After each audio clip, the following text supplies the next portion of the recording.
السلام علیکم ورحمۃ اللہ وبرکاتہ۔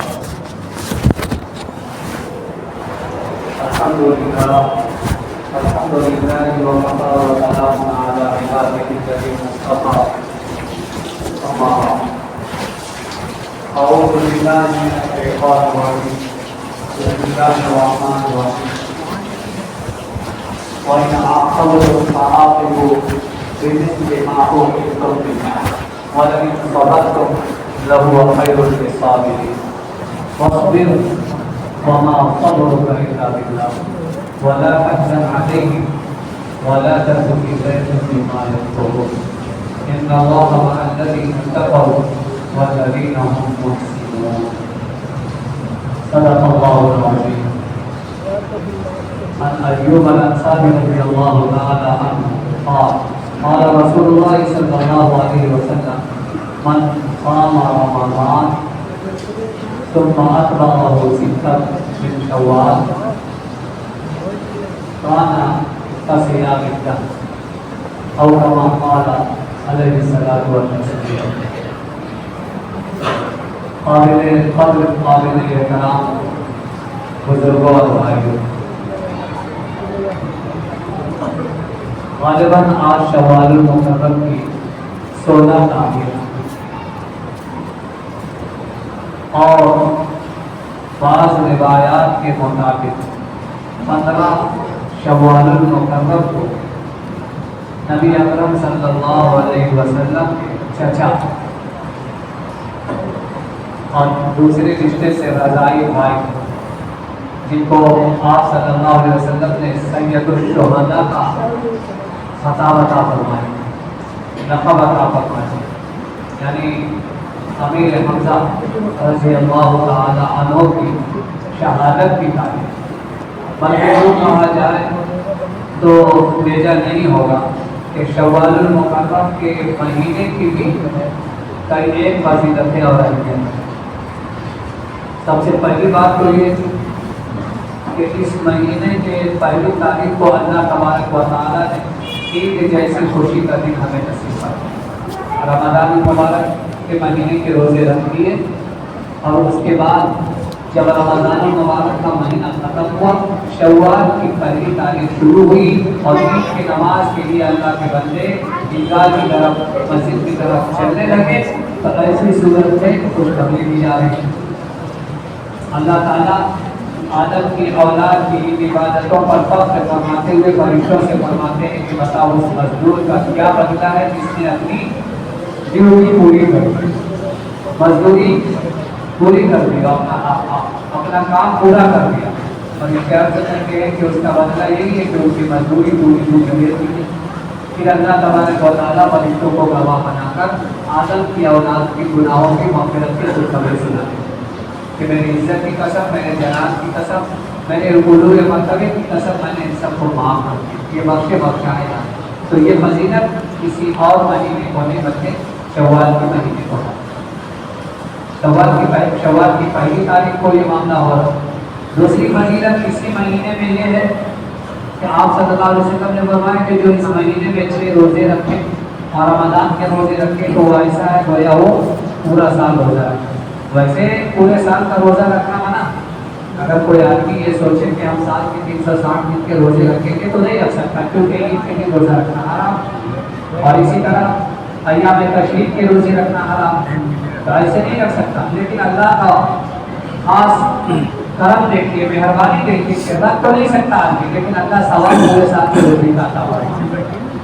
اس بنیاد پر کہ رمضان کے روزے رکھ لیے اور 6 روزے شوال کے رکھ لیے، تو شوال کو سہ روزہ بھی کہا جاتا ہے، ششر روزہ بھی کہا جاتا ہے۔ تو اس اعتبار سے اس دوسری فضیلت۔ تیسری فضیلت یہ ہے کہ کسی وجوہات کی بنیاد پر ایک مرتبہ آپ صلی اللہ علیہ وسلم رمضان المبارک کے مہینے میں اعتکاف نہیں کر پائے، تو ابو داؤد کی روایت کے مطابق آپ نے اس کی قضا یا یوں کہہ لیجیے کہ شوال المقرر کے مہینے میں روزے کے ساتھ 10 دنوں کا اعتکاف کرنا، بھلے وہ نفلی اعتکاف ہو لیکن آپ نے اعتکاف کرنا۔ تو یہ فضیلت بھی، یہ تیسری فضیلت ہے جو شوالی کے مہینے۔ چوتھی فضیلت یہ ہے کہ حضرت عائشہ رضی اللہ تعالی عنہا کا نکاح جو ہے وہ اسی مہینے میں اور رخصتی بھی اسی مہینے میں.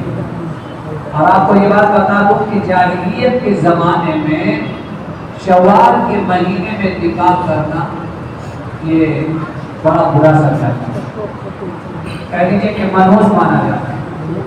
جیسے ہمارے یہاں بھی ہے نا، اب الحمدللہ یہ چیز دور ہو رہی اور کافی سدھار ہوا پہلے کے مقابلے. ورنہ لوگ جنتری لے کر بیٹھ جاتے تھے، ابھی ہیں مگر بہت کم. جنتری لے کر بیٹھ جاتے تھے اور کہا جاتا تھا کہ ذرا دیکھیے یہ دن ٹھیک ہے نا، تو یہ تاریخ ٹھیک ہے نا، تو اس میں نماز تو نہیں ہے وغیرہ وغیرہ. یہ سب جاہلیت کی چیز ہے. ہر دن اللہ کا بنایا ہوا، ہر مہینہ اللہ کا بنایا ہوا. لہٰذا جس میں آدمی کو سہولت ہو، آسانی ہو، دونوں فریقین کے لیے مناسب ہو، بس وہ تعلیم ہوتا ہی ہے. آسانی کے ساتھ کوئی بہت بڑا معاملہ ہے، بھی معاملے کو چھوٹا سے چھوٹا معاملہ کو اگر اس کو بڑا بنا دیا جائے تو وہ بڑا بن جائے گا. لیکن ہمارا دین بڑا آسان ہے، اسی لیے اللہ نے فرمایا یرید اللہ بکم الیسر ولا یرید بکم العسر، کہ اللہ نے دین کو آسان بنایا، اس کو سخت نہیں بنایا. اب ہم اپنے طور پر اپنے پیر میں زنجیر ڈال لیں اور دین کو زبردستی کا سر کا بوجھ بنا دیں اور کہیں کہ ایسا ہی دین ہے، تو یہ تو دین پر ہماری طرف سے ہماری ذات کے اعتبار سے بڑا ظلم ہے، جبکہ دین ایسا نہیں سکھا. تو بہرحال جاہلیت کے دور میں یہ شوال کے مہینے میں لوگ نکاح نہیں کرتے، مگر قربان جاری نبی کریم صلی اللہ علیہ وسلم کی ذات پر کہ آپ نے دیکھا کہ یہ برا رسم یہ ختم بھی ہو. اس بنیاد پر نکاح بھی کیے اور رخصتی بھی کی، تاکہ ایسا نہ ہو کہ بولے ہاں نکاح تو ہو گیا تھا مگر رخصتی تو نہیں ہوئی تھی. رخصتی بھی اسی مہینے میں، جیسے ہمارے یہاں محرم کے مہینے میں، اب الحمدللہ محرم کے مہینے میں بھی نکاح ہو رہا ہے.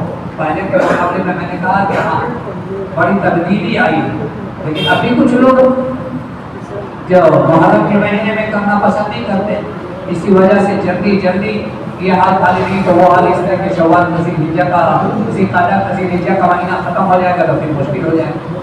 تو ایسی بات نہیں ہے، جس تاریخ میں چاہیں اور جس دن میں چاہیں آسانی جس میں دونوں کے لیے ہو جائے وہ کام ہے. اب اگر نکاح کے عنوان پر بات کی جائے تو مستقل سارا وقت اسی میں چلتا ہے اور اس میں تو بات ہوتی ہے. تو بہرحال یہ چوتھی فضیلت ہے کہ نکاح بھی اما عائشہ رضی اللہ عنہا کا اسی ماہ میں ہوا اور رخصتی بھی اسی ماہ میں. اب پانچویں فضیلت یہ ہے کہ اس مہینے کو اللہ تعالیٰ نے حج کا مہینہ بھی کہا. اگرچہ حج کے مخصوص ارکان جو ہے وہ ذی الحجہ کے مہینے میں ادا ہوتے ہیں، مگر اس مہینے کو بھی حج والے مہینے میں شمار کیا گیا. الحج اشہر معلومات فمن فرض فیہن الحج فلا رفث ولا فسوق ولا جدال فی الحج. انشاءاللہ موقع ملا تو کسی ہفتے میں حج کے عنوان پر بھی بات کریں گے. تو یہ پانچویں فضیلت اس لیے کہ اگر کوئی آدمی حج کرنے کے لیے جانا چاہ رہا ہے اور وہ شوال کے مہینے میں ہی شروع میں ہی وہ احرام باندھ لے تو اس کے لیے احرام باندھنا جائز ہوگا. اس سے پہلے جائز نہیں. اگر کوئی آدمی شوال کے مہینے سے پہلے حج کا احرام باندھے تو ان کے لیے باندھنا جائز نہیں. البتہ شوال کے مہینے میں اگر حج کی نیت سے احرام باندھ لیا اور تلبیہ پڑھ لی تو پھر اس کے اوپر حج کی پابندیاں بھی لاگو ہوگی. تو اس لیے آسانی آدمی اختیار کرتا ہے کہ جب حج کا زمانہ قریب آ جاتا ہے اس وقت وہ احرام باندھ لیتا ہے.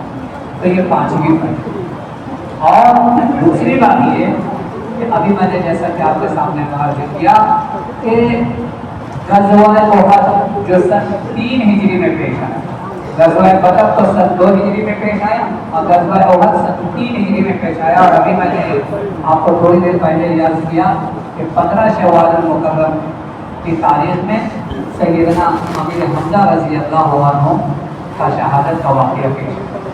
15 شوال المکرم 16. تو اب میں تھوڑا سا تعارف کروا دوں کہ حضرت امیر حمزہ رضی اللہ عنہ کون. حضرت حمزہ رضی اللہ عنہ کے حضور اکرم صلی اللہ علیہ وسلم کے چچا بھی تھے اور دوسری طرف جیسا کہ میں نے عرض کیا کہ رضائی بھائی ہے. رضائی بھائی کا مطلب یہ ہے کہ یہ دور شریف بھائی. ابو لہب کی ایک لوٹی تھی جس کا نام سویبہ تھا اور بعض لوگوں نے سعودیہ بھی کہا. یہ جو ہے حضرت حمزہ رضی اللہ عنہ کو بھی دودھ پلائی تھی اور حضور اکرم صلی اللہ علیہ وسلم کو بھی دودھ پلائی.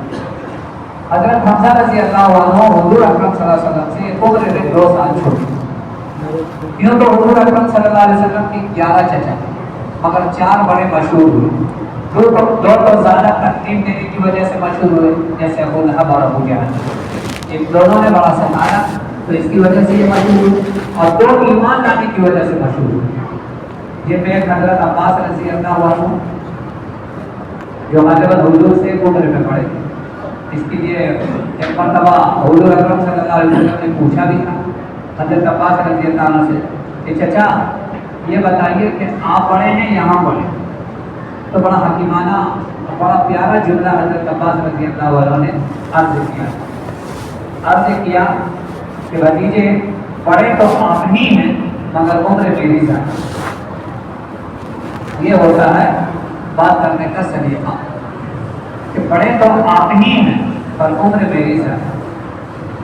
تو اس سے بھی پتہ چلا. تو حضرت عباس رضی اللہ عنہ ایمان لے آئے تھے اور حضور جب دنیا سے رخصت ہو گئے حضرت اس وقت بھی حضرت عباس رضی اللہ عنہ موجود ہے. لیکن حضرت حمزہ رضی اللہ عنہ حضور اکرم صلی اللہ علیہ وسلم کی زندگی میں شہید ہو گئے غزوہ احد کے موقع پر. حضرت حمزہ رضی اللہ عنہ کے ایمان لانے کا واقعہ بھی بڑا دلچسپ ہے, بڑا عجیب و غریب ہے. اور واقعہ یہ ہے کہ چونکہ حضرت حمزہ رضی اللہ عنہ یہ بڑے بہادر انسان تھے اور کئی چیزوں سے ان کو بڑی دلچسپی تھی اور ان میں سب سے زیادہ شکار سے ان کو بڑی دلچسپی تھی. تیر اندازی کا بڑا شوق, نشانہ جو ہے پتہ نہیں کرتا اور بڑے بہادر بھی تھے, بڑے دلیر بھی تھے. بہرحال تو یہ ایک مرتبہ شکار کے لیے نکل شام کو واپس آئے تو ابو لہب کی لونڈی انہوں نے کہا کہ تم شکار کے لیے تیر اور کمان لے کر نکل جاتے ہو اور نکل گئے جانوروں کا شکار کرتے ہو مگر ابو جہل جیسے جانور کو کون خبر ہے یا اس کو کون ٹھیک کرے, اس قسم کی بات. پوچھا کہ ہوا کیا تو بتانے لگی کہ دیکھو تمہارے بھتیجے محمد کو ابو جہل نے بڑا برا بنا, گالیاں تک بند کی اور یہ کیا وہ کیا, جو کچھ ہوا تھا سب بتا. اب اسی وقت وہ تیر اور کمان اٹھائے اور چل دیا حرم شریف.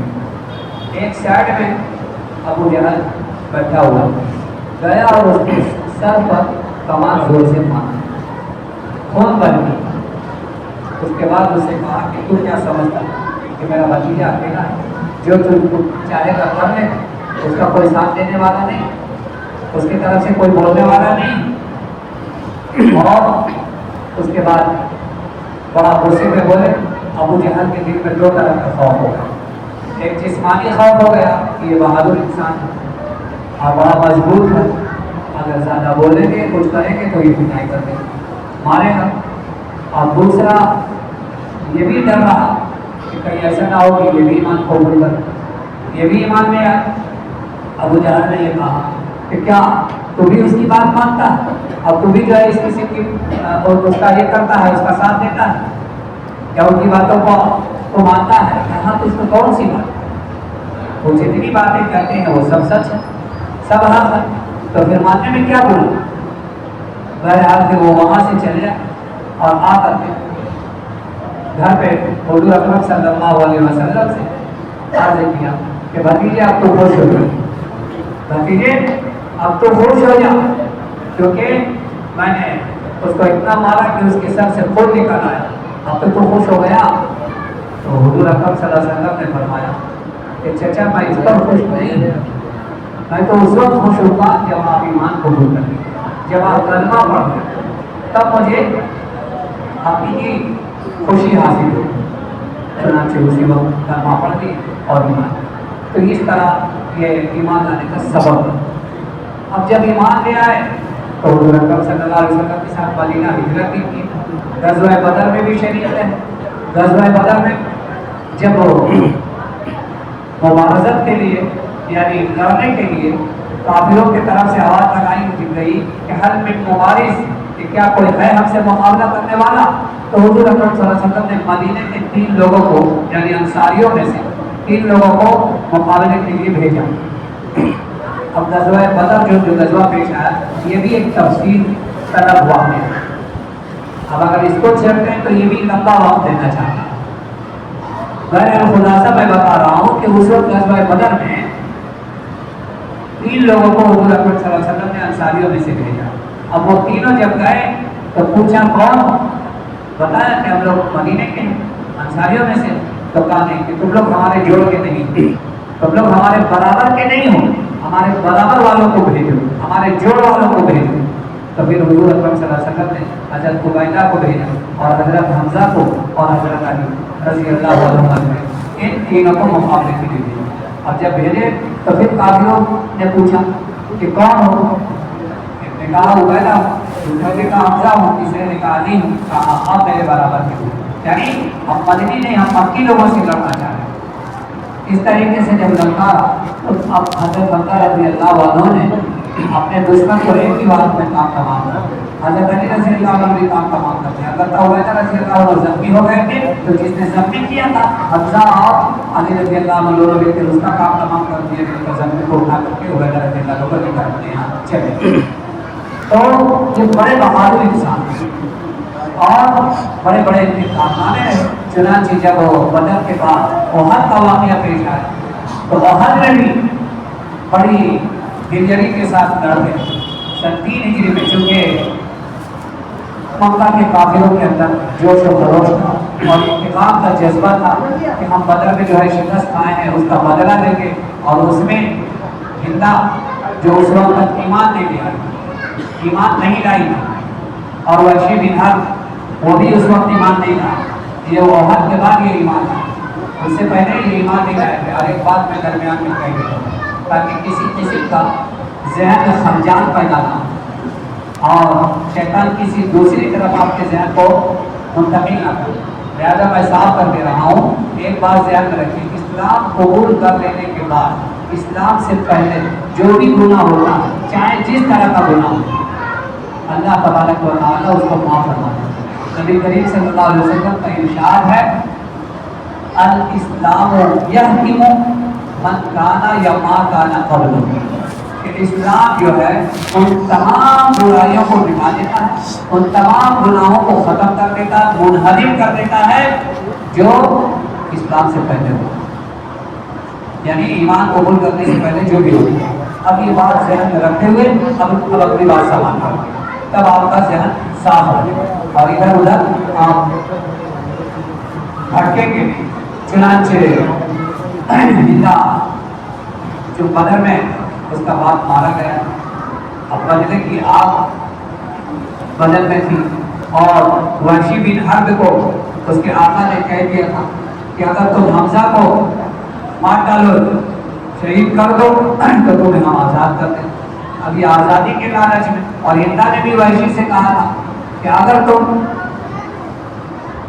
مارنے کے بعد لاش کو میرے حوالے کر دو گے تو پھر جتنے زیورات میرے جسم پہ لدے ہوئے ہیں یا جو بھی میرے پاس میں ہے وہ ہم لوگ کو دیں۔ اس لالچ میں بھی اور ادھر آزادی کے لالچ میں بھی دونوں باتیں۔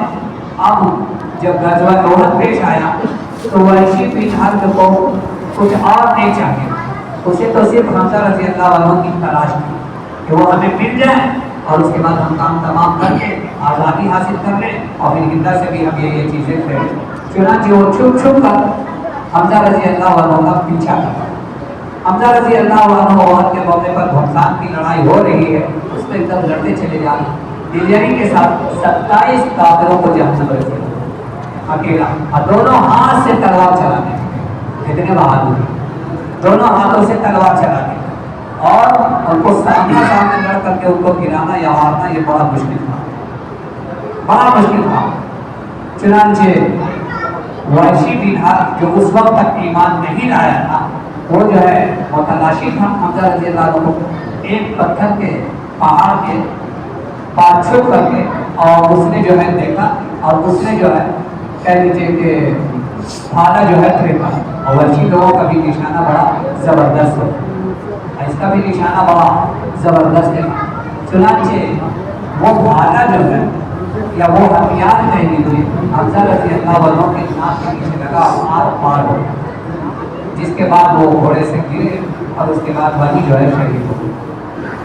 اب جب شہید ہو گئے، جب تقریباً 70 صحابہ شہید ہوئے، جس میں حضرت مصعب بن عمیر رضی اللہ عنہ بھی، وہ مصعب بن عمیر رضی اللہ عنہ جو ایمان آنے سے پہلے ایسے ناز و نعمت کی زندگی گزار رہے تھے، اتنی مطلب خوشحالی والی زندگی گزار رہے تھے کہ دو سو قیمت کے جوڑے کا جو کافی قیمتی ہو فکر ایسے لگاتے تھے کہ جس راستے سے گزرتے تھے لوگ سمجھ جاتے تھے کہ اس راستے سے مصعب بن عمیر گزرے، لیکن ایمان آنے کے بعد ساری سہولتیں ختم کر دی گئی، مگر ان لوگوں نے یہ سودا منظور کر دیا۔ یہی سب وہ چیزیں ہیں جس کی بنیاد پر اللہ تبارک و تعالیٰ نے دیکھا کہ یہ دنیا کو واقعتاً میری رضا کے واسطے دان چھوڑ دی ہے اور سب کچھ قربان کر دیا ہے، اور قربان کر کے یہ مجھے راضی کیا، اسی لیے رضی اللہ عنہ و رضوا عنہ کا مجدہ اور خوشخبری دنیا ہی میں ان لوگوں کو سنایا گیا، اور ہم جیسے لوگوں کو کہا گیا کہ ایسا ہی ایمان ہے جیسے صحابہ ایمان، ان کا ایمان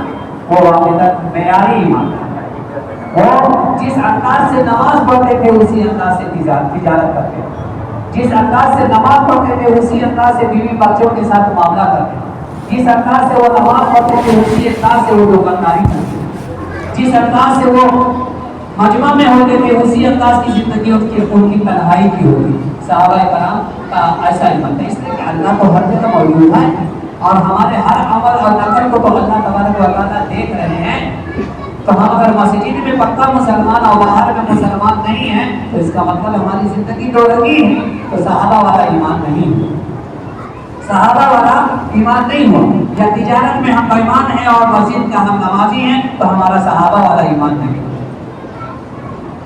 صحابہ والا ایمان نہیں ہو، یا مسجد میں نمازی ہیں اور وعدے کی مخالفت کرتے ہیں، وعدے کے جھوٹے ہیں، جھوٹ بولتے ہیں، تو صحابہ والا ایمان نہیں ہو۔ صحابہ ہر اعتبار سے مکمل، اسی لیے زیادہ جو ہے ان کو زبان سے واضح و نصیحت کرنے کی ضرورت پیش نہیں آتی کہ ان کا کردار، ان کا عمل اور ان کی زندگی لوگوں کے لیے ایمان میں داخل ہونے کا ذریعہ بنے۔ بہرحال تو اس طریقے سے وہ نیچے گر گئے، اب ہندا کو لا کر بتا دیا ویسے بھی گھر میں کہ یہ دیکھو یہ ناش، چنانچہ ہندا نے جو ہے ان کے ناش کا مسئلہ کیا گیا، کان جو ہے کاٹا گیا، ناک کاٹی گئی، آنکھیں باہر کی گئی اور دل نکالا گیا، اور اس کے بعد پھر اس کو بہت سے کام ہوئے جو نہیں ہونے چاہیے۔ بہرحال تو یہ سب ہوئے، اور اس کے بعد پھر جو ہے حضور اکرم صلی اللہ علیہ وسلم جنگ کے بعد جب دیکھے تمام لاشوں کو دیکھا، سب کی لاش پر حضور کو غم تھا، مگر چچا کی لاش کو دیکھ کر آپ بہت زیادہ ہو گئے اور آپ کو بہت صدمہ ہوا، بہت صدمہ ہوا۔ بعض لوگوں نے کتابوں میں لکھا کہ جبرائیل علیہ السلام کو اللہ نے تسلی کے لیے بھیجا۔ بہرحال اور یہ کہا کہ آپ اس سے خوش نہیں ہیں کہ اللہ تبارک و تعالیٰ نے ان کو سید الشہداء، تو آپ نے کہا اسد اللہ و اسد رسولہ، ان کو کہا گیا حضرت حمزہ رضی اللہ عنہ کہ وہ اللہ کے بھی شیر اور اللہ کے رسول کے بھی شیر، اور یہ جملہ جو ہے باقاعدہ عرش کے اوپر لکھا گیا ہے۔